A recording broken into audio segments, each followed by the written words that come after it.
Nestor, kumusta dyan sa lugar mo? Lubog pa rin ba sa baha dyan sa mga paaralan sa Hagonoy at sa mga kalsada?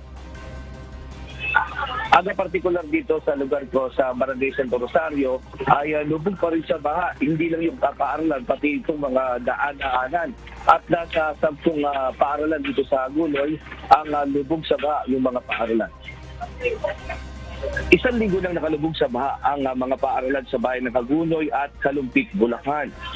Nagsimula pa ito noong nakaraang linggo matapos na magkansela ng pasok ang DepEd at ang LGUs na kung saan nasa 20 paaralan nga sa Hagonoy at Kalumpit ang lubog sa baha. Sa Hagonoy ay apektado itong mga paaralan sa lugar ng Ramona Santo Rosario Elementary School at sa High School, San Roque Elementary School at maging sa Santa Cruz Elementary School. Habang sa bayan naman ng Kalumpit, lubog sa baha ang mga paaralan sa Santa Lucia at maging doon sa Calison at San Jose. Sa ngayon, marami ding mga classroom ang kasalukuyan ding lubog sa baha kung saan ay hindi papasok ng mga estudyante at delikado na rin dahil madulas doon sa mga rooms at wala rin nakapapasok ng mga teacher at dahil pati mga estudyante.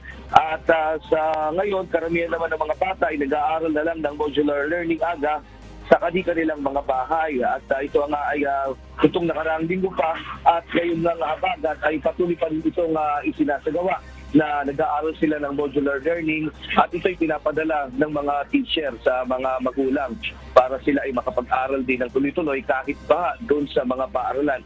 At sa sitwasyon ngayon dito sa lugar naman, marami ding mga apektado sa kanilang mga pagtatrabaho, partikular itong mga mangingisda dahil karamihan sa kanila ay nagkakaproblema dahil hindi sila makapangisda sa dagat dahil sa lakas ng ulan at apektado rin yung may mga palaisdaan dahil yung mga dike ay nangangapa sila ng mga sira dahil sa lakas ng hangin at pag-ulan na mararanasan din ng mga palaisdaan. At sa ngayon na aga dito sa lugar ko ay problema ng mga dito sa Hagonoy yung pagtaas naman ng high tide mamayang alauna kung saan ay aabot ng nasa 4.6 feet yung high tide.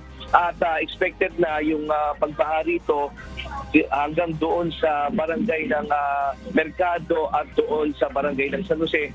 Para lang makatipid yung kababayan natin kung lumusong sa pa, pwede silang sumakay ng tikling. Magbabayad daw sila ng 50 pesos pag hanggang bewang na yung tubig ba. Pero pagka hanggang tuhod yung ba, ay magbabayad sila ng 30 pesos. At yan matinitis live mula dito sa Hagonoy, Bulacan. Balik sa iyo. Aga? Maraming salamat, Nestor Torres.